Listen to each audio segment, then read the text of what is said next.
guy talking in a regular VHF radio to the person in the craft. And I even saw the frequency that was on the frequency counter of the communication, the transceiver there. But what's weird is he shouldn't be able to communicate with the craft with a radio. The radio wave should bend around the craft. I mean, it shouldn't be possible. Every single thing about the craft and the way they operated didn't make any sense to us. I mean, that's something we talked about after. Why should the frequency bend around the craft?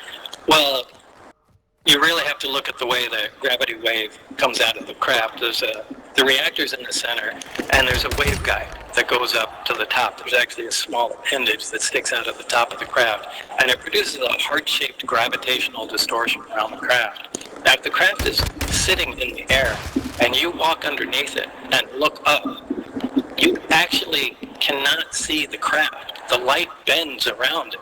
You're bending gravity, bends light. It bends radio waves. It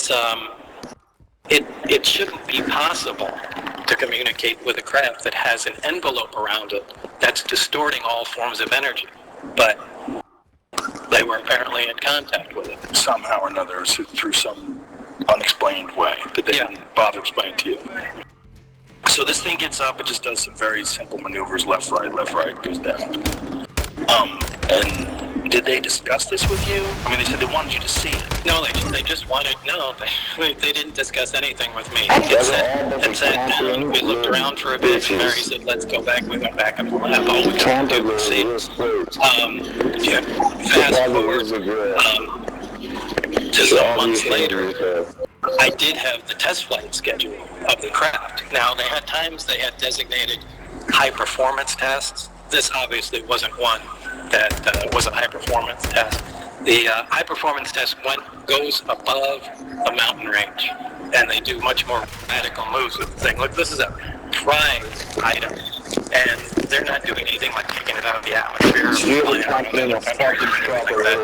They just play with this thing right over the test site.